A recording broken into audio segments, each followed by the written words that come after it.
There is a tree on a hill in the English Midlands. It is old, hollow, split down the middle like something that died standing up. In the spring of 1943, 4 boys climbed that hill looking for birds' nests. One of them looked down into the hollow trunk, and a skull looked back. She had been standing inside that tree for almost 2 years, folded into the wood, hidden by the leaves, forgotten by the world. Nobody reported her missing. Nobody came looking. And to this day, 80 years later, nobody knows her name.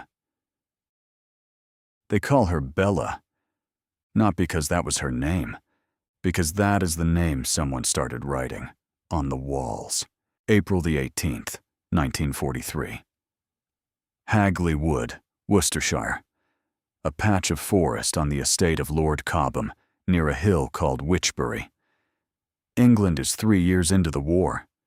Food is rationed. The nights are blacked out. And 4 local boys, Robert Hart, Thomas Willits, Bob Farmer, and Fred Payne, are doing what boys did, poaching birds' eggs where they weren't supposed to. They find an old wych elm. The trunk is hollow, a natural hiding place for nests. Bob Farmer climbs up. He reaches into the dark, and his hand closes around something smooth, round. He pulls it into the light. It's a skull, human, strands of hair still clinging to it, a few teeth still in the jaw. The boys are trespassing. They aren't supposed to be there at all. So they make a pact. They put the skull back, climb down, and swear to say nothing. But one of them can't keep it in. That night, the youngest boy tells his parents. The parents tell the police. And the next morning, officers walk up to that tree and look inside. Inside the trunk, police find an almost complete human skeleton. A woman, wedged upright into the hollow while the body was still warm enough to bend, because once the limbs had stiffened, she would never have fit. With her, they find pieces of her life, a gold wedding ring, fragments of cheap clothing, the crepe sole of a single shoe. And then, away from the tree, buried in the soil, several feet from the trunk, they find something that makes no sense. A hand. One of her hands had been cut from the body and scattered apart from the rest of her. The forensic examination is led by a respected pathologist, Professor James Webster.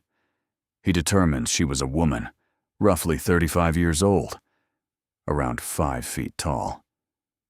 She had irregular teeth, and she had given birth at some point in her life. She had been dead at least 18 months, which placed her death in the autumn of 1941 or earlier. And the cause of death? A piece of taffeta cloth was found, pushed deep into her mouth. She had been suffocated, choked on fabric, and then sealed inside a tree while the war went on around her and nobody noticed she was gone. The detail that haunts the investigators is the simplest one. To force a grown woman's body into that narrow trunk, you had to do it fast, before the body stiffened, within hours of death, which means whoever put her there knew exactly how little time they had. This is the part of the case that should have been easy. Find a missing woman, match her to the bones, give her a name. The police pulled every missing person report in the region, thousands of them. Dental records, clothing, the wedding ring, every promising lid, led nowhere. Think about what that means. A 35-year-old woman, a mother, vanishes in the middle of England, and not one person files a report. Not a husband, not a child, not a friend. She falls out of the world, and the world doesn't even ripple. In wartime, that was almost possible. Cities were emptying. Men were at the front. Refugees moved through the country with no papers. Bombs erased whole streets and whole families in a single night. A person could disappear into that chaos and simply never be counted.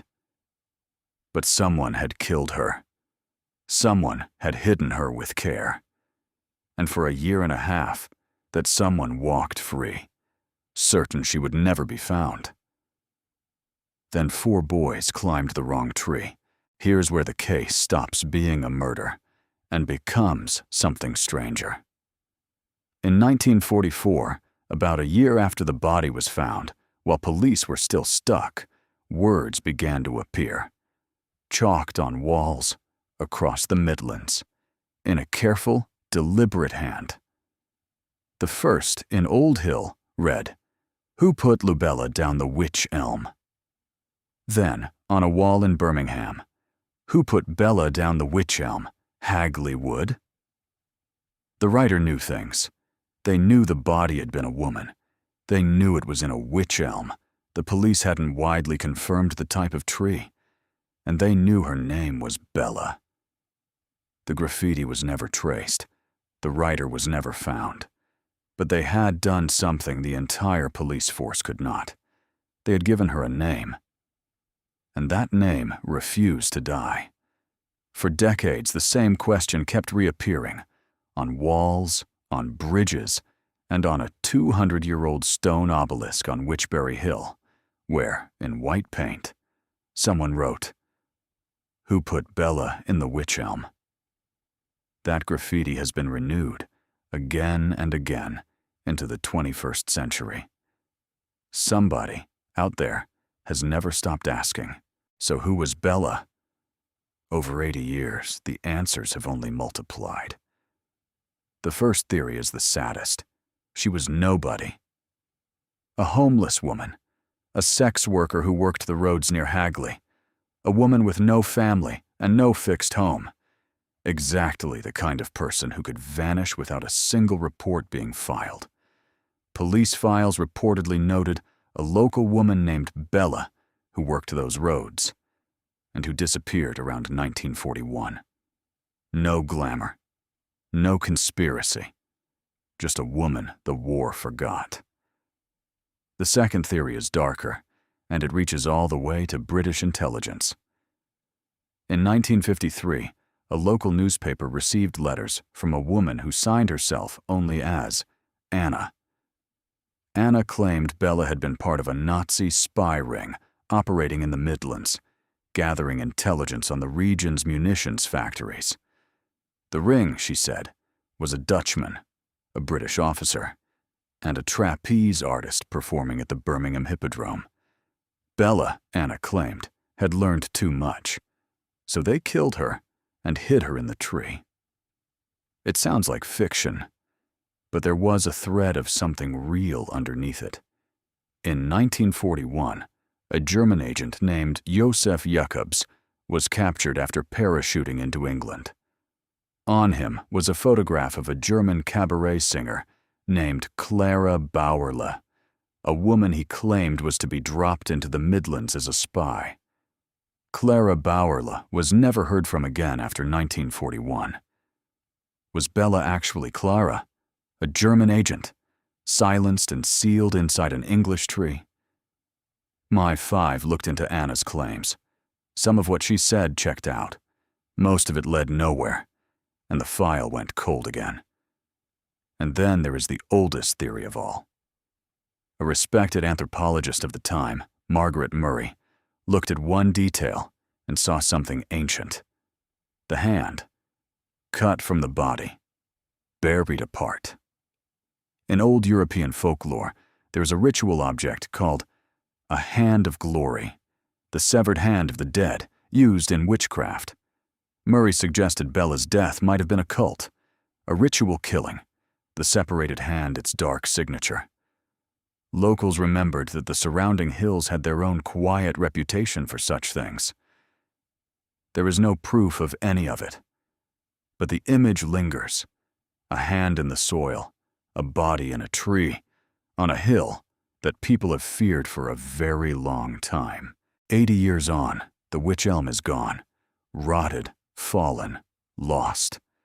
Professor Webster's original case file has disappeared from the records. The skeleton itself can no longer be located. Everything that could give her back her name has quietly slipped away.